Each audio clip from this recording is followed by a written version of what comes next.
والحمد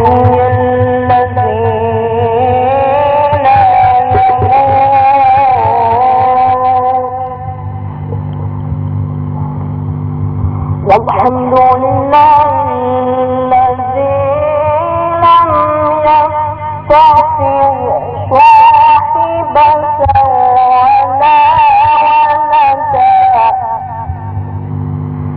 ولم يكن له شريك في الملك ولم يكن له ولي من الظل وكبره تكبيرا.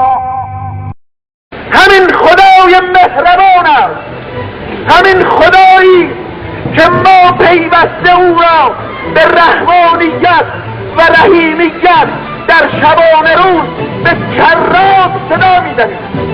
این چنین خدایی در برابر کفار و منافقین می‌فرماید به عظمت پیغمبر، به آن پیامبری که دنیا در برابر همه توانایی که دارد، در برابر همه قدرت‌هایی که پیامبر داشته زانو به زمین زده و مهمتر از همه در برابر رحمت و عطوفت پیامبر در تسلیم فرود آورده به چنین پیامبر مهربانی می‌فرماید یا ایها النبی جاهد الکفار و المنافقین واغلظ علیهم. خدای مهربان است، خدای کریم و رحیم است، به پیامبر عظیم و شأنش می‌فرماید بر کفار و منافقین سخت بگیر.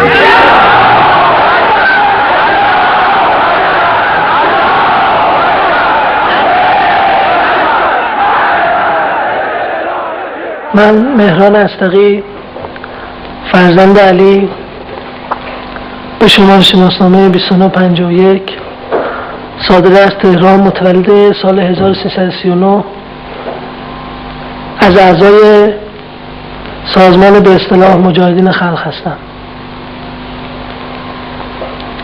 و با اسامی مستعار شفیق، بهروز و بهرام. الان در خانه‌ای هستیم که سه تا از برادرای شهیدمون رو که از بچه‌های کمیته بودن منافقین خلق شکنجه کرده بود. این خونه همون خونه است که توش برادرای ما شکنجه شدن و به دست برادران اطلاعاتی دادستانی خانه کش. این کاغذهایی که شما اینجا الان مشاهده می‌کنید که خورد کردن اسناد و مدارکی است که اینها هنگام فرار از این خانه این اسناد و مدارک رو خمیر کردن و از بین بردن. خونه مربوط به آقای حسین ابریشمچی است که یکی از رده‌های بالای سازمانه با نام مستعار رحمت و توی این خونه آقای مصطفی معدنپیشه با نام مستعار رحمان و آقای مهران استقی به نام مستعار بهرام که حالا پس از چند لحظه دیگه میریم خدمتشون و شما از نزدیک مشاهدهش خواهید کرد. و اون آقایی که جنازه برادران شهید ما رو دفن کرده بود همه توی این خونه بود که